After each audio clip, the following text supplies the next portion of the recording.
بسم اللہ الرحمن الرحیم۔ السلام علیکم۔ وہ دن میری زندگی کا سب سے یادگار اور سب سے بھیانک دن بھی تھا۔ میں اپنے کزن علی کے ساتھ اسکول سے واپس آ رہی تھی۔ جب ہم دونوں اپنے گھر کے قریب پہنچے ہی تھے تو یہ دیکھ کر مجھے بہت بڑا جھٹکا لگا تھا۔ سامنے ہمارے گیٹ پر کوئی انجان آدمی کھڑا بیل بجا رہا تھا۔ میں نے اور علی نے ایک دوسرے پر حیرت کی نگاہ ڈالی کہ وہ کون ہو سکتا ہے۔ اس آدمی کا چہرہ گیٹ کی طرف تھا، اس لیے ہم اسے پہچاننے سے قاصر تھے، لیکن اس کا حلیہ ایسا تھا کہ ہم دونوں کو ہی عجیب لگا تھا۔ وہ سوٹ بوٹ پہنے کوئی بہت بڑا شہری آدمی لگ رہا تھا۔ اس کے ہاتھ میں ایک بہت بڑا سا بیگ بھی تھا۔ ہم دونوں ابھی گیٹ سے تھوڑا دور ہی تھے جب اندر سے چچا نے گیٹ کھولا تو ہماری طرح ان کا چہرہ بھی حیرت زدہ دکھائی دینے لگا تھا، لیکن چند پلوں کی خاموشی کے بعد ہی ان کے منہ سے جو الفاظ نکلے وہ میرے کانوں میں پہنچے تو مجھے یقین نہیں آ رہا تھا کہ سامنے کھڑا وہ شخص میرا باپ تھا، جسے اپنی آنکھوں کے سامنے دیکھنے کی حسرت میرے دل میں میرے ساتھ ساتھ پلی تھی، کیونکہ میں نے اپنے باپ کو تصویروں اور ویڈیو کال کے علاوہ کبھی نہیں دیکھا تھا۔ چچا نے بھائی صاحب کہتے ہوئے ابا کو گلے لگا لیا تو میں بھی دوڑ کر ان دونوں کے قریب پہنچی۔ میں نے جب بابا کہا تو انہوں نے مڑ کر مجھے سینے سے لگا لیا۔ مجھے اپنے باپ سے مل کر کتنا سکون ملا تھا، لیکن ابھی تک مجھے یقین نہیں آ رہا تھا کہ وہ ایسے بنا بتائے واپس کیسے آ گئے تھے۔ ابا نے مجھے خوب پیار کرنے کے بعد ہم سب کو اندر چلنے کا کہا تھا، کیونکہ ان کے واپس آنے کی خوشی اور حیرانی میں ہم تو بھول ہی گئے تھے کہ ہم سب گیٹ پر کھڑے تھے۔ گھر میں اندر داخل ہوتے ہوئے تو میں بھاگ کر اماں کو بلانے چلی گئی۔ اماں اپنے کمرے میں کھڑی الماری سے کچھ نکال رہی تھی۔ جب میری آواز ان کے کانوں میں پہنچی کہ اماں ابا واپس آ گئے ہیں تو میری طرح انہیں بھی اس بات کا یقین نہ ہوا تھا۔ انہوں نے ایک گہری نگاہ مجھ پر ڈالی اور پھر جواب دیا کہ ایسا مذاق کرنا اچھا نہیں ہوتا۔ میں نے ایک بار پھر کہا اماں ابا واپس آ گئے ہیں، چل کر دیکھیں تو۔ پھر اماں بھی جلدی سے باہر آ گئیں۔ اماں اور ابا کی نظریں ایک دوسرے سے ٹکرائیں تو دونوں ہی بے یقینی سے ایک دوسرے کو بس دیکھے جا رہے تھے، جیسے اتنے سالوں بعد انہیں بھی یقین نہ آ رہا تھا کہ آخر کار وہ دونوں آمنے سامنے ہوئے ہیں۔ پھر اماں اور ابا کے ملنے کا منظر دیکھ کر گھر میں سب کی آنکھیں اشکبار ہو گئی تھی۔ اماں آج کتنی جذباتی ہو کر پھوٹ پھوٹ کر رونے لگی تھی۔ حال احوال اور کچھ باتوں کے بعد ابا نے وہ بڑا سا بیگ اماں کو پکڑاتے ہوئے کہا تھا کہ یہ اندر لے جا کر سنبھال کے رکھ دو، جس پر سب کا ہی دھیان اس بیگ کی طرف گیا تھا۔ پھر میری چچی سے رہا نہ گیا اور انہوں نے ابا سے پوچھ ہی لیا کہ بھائی صاحب اس بیگ میں کیا ہے۔ تب ابا نے جو بات کہی وہ ہم سب کے لیے انتہائی حیرت انگیز تھی۔ انہوں نے کہا کہ اس بیگ میں میری عمر بھر کی محنت کی کمائی ہے جو وہاں رہ کر میں نے اکٹھی کی ہے۔ پھر تو سب کی آنکھیں پھٹی کی پھٹی رہ گئیں۔ ابا اپنے ساتھ اتنا سارا پیسہ لے کر آئے تھے اور یہاں پر پہلے سے بھی ان کے نام بہت سارے اثاثے تھے۔ اتنی ساری دولت لے کر آنے کی خوشی بھی سب کو بہت ہوئی تھی۔ ابا کے آ جانے سے گھر میں جشن کا عالم تھا، ہر فرد خوشی سے جھوم رہا تھا اور سب سے زیادہ خوش میری اماں تھی۔ ان کا برسوں کا انتظار رنگ لایا تھا۔ رات دیر تک سارے گھر والے ابا کے ساتھ وہاں کے حال احوال کرتے رہے تھے۔ اگلے دن پھر ابا نے چچا سے اپنے بھیجے گئے تمام پیسوں کا اور پیسوں سے بنائے گئے اثاثوں کا حساب کتاب کیا تھا، جو بھی کل ملا کر بہت بھاری ملکیت بنتی تھی۔ چچا بظاہر تو ابا کے آنے پر بہت خوش تھے، لیکن ایک بات تھی کہ اب ان کے حال سے سب کچھ جانے والا تھا۔ ابا نے ہر چیز خود سنبھالنے کا سوچا تھا، جبکہ اب تک چچا نے بہت ایمانداری سے سب کچھ سنبھالا تھا۔ پھر اماں نے ابا سے کہا تھا کہ چچا نے اپنی عمر لگا دی ہے ہماری ملکیت کو سنبھالنے میں، انہیں کسی چیز سے بے دخل نہیں کیجیے گا۔ اماں کی بات مانتے ہوئے ابا نے ایک دو فیکٹریوں میں چچا کی شراکت قائم کی تھی اور اپنی باقی ساری ملکیت ابا نے اپنی بیٹی یعنی میرے نام لکھوا دی تھی۔ یہ سب کرنے کی نہ جانے ابا کو کیا چلتی تھی جو آتے ہی اگلے دن انہوں نے وکیل بلوا لیا تھا۔ وہ سارا دن انہی جمیلوں میں ان کا گزرا تھا۔ تیسرے روز ابا اماں اور مجھے ساتھ لے کر گھومنے نکلے تھے۔ میں اور اماں کتنے سال اکیلے رہے تھے، ہم نے زندگی کو کتنے سال ابا کے بغیر گزارا تھا۔ مجھے تو پھر بھی اماں کا ساتھ حاصل تھا، اسکول تھا، پڑھائی تھی اور بہت سارے دوست تھے، لیکن اماں نے اپنی جوانی کا کافی سارا عرصہ اکیلے گزارا تھا۔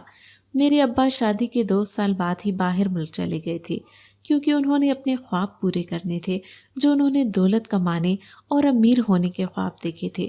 ان خوابوں کی تکمیل کے لیے انہوں نے زندگی کے 8 سال باہر گزارے تھے۔ ابا اور اماں کی شادی کے پہلے ہی سال میری پیدائش ہو گئی تھی۔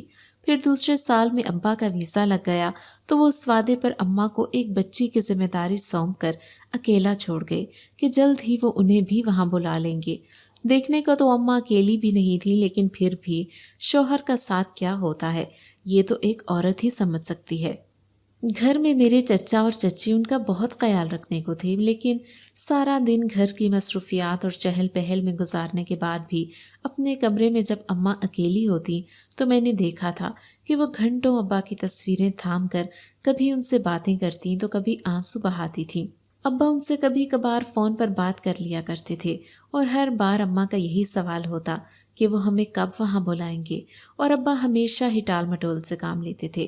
نہ جانے وہ ہمیں وہاں بلانے سے اتنا کیوں کتراتے تھے، جبکہ ابا نے وہیں رہتے خوب دولت بھی بنا لی تھی اور وہاں سے پیسے بھیج بھیج کر وہ یہاں پر بھی کافی ملکیت اکٹھی کر چکے تھے۔ ابا نے اتنے پیسے بھیجے تھے کہ اب ان کے نام یہاں پر سینکڑوں پلاٹ زمینیں اور کئی ساری فیکٹریاں قائم ہو چکی تھیں جن کو میرے چچا سنبھال رہے تھے۔ ابا کے پیسے سے ہم سب کی زندگیاں عیش و عشرت میں گزر رہی تھی، لیکن سکون نہیں تھا تو صرف میری اماں کو نہیں تھا، جبکہ ان سارے ذریعوں سے آنے والی ماہانہ آمدنی اماں کو ملتی تھی۔ وہ بیٹھے بٹھائے ہر چیز کی مالکن تھی۔ اماں کے دستخط سے ہی ہر چیز کا خرچہ چلتا تھا۔ چچا ہر روز کئی بار چیک اور کاغذات اماں سے دستخط کروانے کی خاطر گھر آ جاتے تھے تو اماں ہر بار یہی کہہ کر دستخط کرتی کہ ارے بھائی جی، مجھے ان معاملات سے اب دور ہی رکھیں۔ کتنی بار کہا ہے یہ سارے معاملات مکمل طور پر اپنے حوالے کر لیں، مجھے بس گھر ہی دیکھنے دیں۔ تب میرے چچا کی باچھیں پھیل جاتی اور ان کا جواب ہوتا کہ میں تو ایسا ہی کرنا چاہتا ہوں تاکہ آپ کو کوئی تکلیف نہ پہنچنے دوں، لیکن وہاں بیٹھے آپ کے شوہر کا حکم ہے کہ ہر چیز ان کی بیوی صاحبہ کے نام پر ہو۔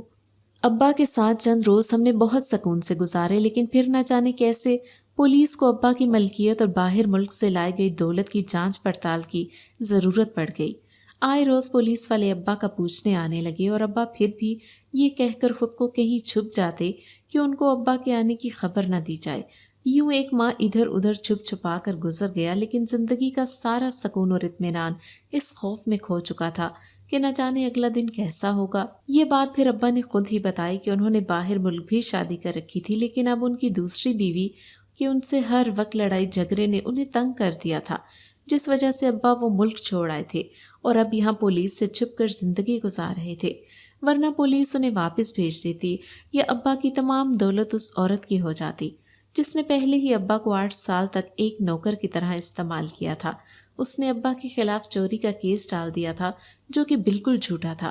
جیسے تیسے کر کے ہم نے پولیس کو یقین دلا دیا تھا کہ ابا ابھی تک ہمارے پاس نہیں پہنچے، لیکن پھر ایک روز جب ہم سب اپنے گاؤں جانے کے لیے گاڑی میں بیٹھ کر گھر سے نکلے تو نہ جانے کیسے پولیس کو ابا کی موجودگی کی اطلاع مل گئی۔ وہ دن میرے لیے قیامت کا دن ثابت ہوا تھا۔ بھاگنے پکڑنے کی اس کوشش میں میرے والدین پولیس کی فائرنگ کی نظر ہو گئے۔ ابا اور اماں کا سایہ ایک ساتھ میرے سر سے اٹھ گیا تھا۔ مجھے یقین نہیں آیا کہ میں چند دنوں کی خوشیاں دیکھ کر ہمیشہ کے لیے یتیمی کا دکھ جھیلنے والی ہوں۔ میری دنیا اجڑ چکی تھی۔ ابا اور اماں کے ساتھ میں بھی زخمی ہوئی، لیکن کئی روز ہسپتال میں بے ہوش رہنے کے بعد جب گھر لایا گیا تو میرے لیے گھر بس ایک ویرانہ بن چکا تھا، جہاں پہلے ماں تو ہوا کرتی تھی لیکن اب صرف ان کا خالی کمرہ رہ گیا تھا۔ اماں ابا کو گزرے 2 ماہ ہونے والے تھے۔ میں نے دوست، اسکول، ہنسنا بولنا سب کچھ چھوڑ دیا تھا۔ گھر والے کھانا کمرے میں بھیج دیتے تھے، مجھے بھوک لگتی تو کھا لیتی، ورنہ اگلے دن ملازمہ وہ کھانا برتنوں سمیت اٹھا کر لے جاتی۔ ایسا لگ رہا تھا جیسے اماں ابا کے جانے کے بعد میری دنیا سے انسان ہی گم ہو گئے تھے۔ ہر کوئی اپنی زندگی میں مگن تھا۔ ایک روز اپنے بیڈ پر بیٹھی میں گھٹنوں میں منہ چھپائے آنسو بہا رہی تھی کہ پیچھے سے کسی نے آ کر مجھے اپنی باہوں میں بھینچ لیا، اور اماں کے گزرنے کے بعد یہ پہلی بار ہوا تھا جب مجھے اپنے اتنا قریب کسی انسانی لمس کا احساس ہوا ہو۔ میں نے سر اٹھا کر دیکھا تو وہ میری چچی تھیں، جنہوں نے مجھے بہت زور سے اماں کی طرح ہی اپنی باہوں میں بھر لیا تھا۔ میں چچی کے گلے میں باہیں ڈال کر پھوٹ پھوٹ کر رونے لگی، کیونکہ آج سے پہلے مجھے یہ موقع تک نہ ملا تھا کہ میں کسی انسان کے گلے لگ کر رو سکوں۔ ابا اماں کے جاتے ہی اتنے جھمیلے بڑھ گئے تھے کہ چچا اور چچی پولیس سے جان چھڑانے اور ابا کی ملکیت کی باغ دوڑ سنبھالنے میں مصروف ہو گئے تھے۔ آج چچی نے مجھے بہت تسلی دی تھی اور یقین دلایا تھا کہ میری زندگی میں اب ماں باپ کی کمی وہ نہیں رہنے دیں گی۔ آج سے چچی ہی میری ماں اور چچا میرے والد ہیں، مجھے خود کو اکیلا سمجھنے کی کوئی ضرورت نہیں ہے۔ چچی نے بہت سارا پیار جتاتے ہوئے میرا ہاتھ پکڑ کر مجھے کمرے سے باہر لائی تھی، جہاں میرے شفیق چچا مجھے دیکھتے ہی اٹھ کھڑے ہوئے تھے اور مجھے پیار کرنے لگے۔ انہوں نے بھی مجھے یقین دلایا کہ آج سے ابا کی جگہ وہ لے لیں گے اور میری زندگی میں کبھی تنہائی کا نام و نشان نہیں رہے گا۔ چچی اور چچا نے مجھ سے معذرت کی کہ اتنے دن انہوں نے مجھ پر خاص توجہ نہیں دی، کیونکہ وہ دونوں بہت ہی زیادہ مصروف تھے۔ گھر کے حالات گزرے دنوں کچھ ایسے رہے تھے کہ ان دونوں کو فرصت ہی نہ ملی تھی۔ پھر چچی نے علی کو آواز دی تو وہ بھی بھاگتا ہوا ہمارے پاس آ کھڑا ہوا تھا۔ چچی نے میرا ہاتھ پکڑ کر علی کے ہاتھ میں رکھا اور بولی، علی، آج سے یہ تمہاری ذمہ داری ہے۔ تم ایک پل کے لیے بھی صوفیہ کو اکیلا نہیں چھوڑو گے اور اسے رونے نہیں دو گے۔ اگر صوفیہ کی آنکھ میں ایک بھی آنسو آیا تو سب سے پہلے میں تمہارے کان کھینچوں گی۔ اس بات پر ہم سب کی ہنسی چھوٹ گئی تھی۔ اس دن کے بعد سچ میں ہی علی نے میرا بہت خیال رکھا تھا۔ وہ ہر وقت میرے آس پاس رہتا، کبھی مجھے ہنسانے کی کوشش کرتا، کبھی میرے لیے کھانے کی چیزیں لاتا اور کبھی میرے ساتھ ڈھیر ساری باتیں کرتا۔ علی اور میرا ویسے بھی بچپن کا ساتھ تھا، ہم دونوں ساتھ ہی اسکول میں پڑھے تھے، لیکن ابا اماں کی وفات کے بعد میرا اسکول جانے کو دل نہیں کرتا تھا، تو چچا اور چچی نے بھی مجھ پر پڑھائی کا زیادہ دباؤ نہیں ڈالا اور مجھے اپنی مرضی پر چھوڑ دیا کہ اگر میں پڑھنا چاہوں تو پڑھ لوں، اگر نہ پڑھنا چاہوں تو آرام سے بیٹھی رہوں۔ کیونکہ ابا نے میرے لیے اتنی زیادہ ملکیت چھوڑی تھی کہ اگر میری آنے والی 3-4 نسلیں بھی بنا کچھ کیے صرف بیٹھ کر کھاتی رہتی تو کوئی پرواہ تک نہ تھی۔ مجھے اپنی مرضی اور مکمل آزادی حاصل تھی۔ گھر میں اتنا پیار ملا تو میرے دل سے ماں باپ کے جانے کا غم بھی ہلکا ہونے لگا۔ آہستہ آہستہ میں نارمل روٹین پر آنے لگی۔ چچا چچی اور علی کی بے انتہا محبت حاصل تھی۔ دیکھتے ہی دیکھتے زندگی کے دن اور ماہ و سال گزرنے لگے۔ ہم لوگ اتنے بڑے ہو گئے کہ علی نے اپنی گریجویشن کمپلیٹ کر لی، لیکن میں زیادہ پڑھ لکھ نہ سکی تھی، اس لیے چچی کے ساتھ گھرداری میں ہی دلچسپی لینے لگی تھی۔ علی نے پڑھائی مکمل کی تو وہ چچا کے ساتھ آفس جانے لگا تھا۔ ہم دونوں ہی جوان ہو چکے تھے۔ علی کا میرے ساتھ ابھی تک بہت زیادہ دوستانہ تھا۔ ہم دونوں اکٹھے کھاتے پیتے بیٹھتے، دیر تک ٹی وی دیکھتے، گھر میں کسی کو کوئی اعتراض نہ ہوتا تھا۔ آخر تھا ہی کون جو اعتراض کرتا۔ چچی اور چچا کو ہم دونوں پر بہت ہی زیادہ اعتبار تھا۔ انہی دنوں مجھے علی کی آنکھوں میں ایک الگ ہی احساس دکھائی دینے لگا تھا۔ شاید وہ مجھے پسند کرنے لگا تھا۔ پسند تو میں بھی اسے کرتی تھی اور وہ بھی بچپن سے، لیکن اس بار جو پیار مجھے اس کی آنکھوں میں دکھائی دیا تھا وہ کچھ الگ ہی مطلب رکھتا تھا۔ اور پھر ایک روز آخر کار اس نے اپنی محبت کا اظہار کھل کر دیا تھا۔ ویسے بھی ہم اکٹھے ہی ہوتے تھے تو علی نے میرا ہاتھ تھام کر مجھے شادی کے لیے پروپوز کیا تھا۔ مجھے بھلا اور کیا چاہیے تھا؟ علی سے شادی کر کے میں اپنے ہی والدین کے گھر میں رہنے والی تھی اور اتنی شفقت اور محبت کرنے والے چچا چچی کے سائے میں ہی رہ کر مجھے زندگی گزارنی تھی۔ میں ان سے دور نہیں جا سکتی تھی۔ اماں کو گزرے اتنے سال گزر چکے تھے، لیکن چچی نے کبھی مجھے ماں کی کمی محسوس نہ ہونے دی تھی، بلکہ وہ تو اب اماں سے بھی بڑھ کر میرا خیال رکھتی تھی۔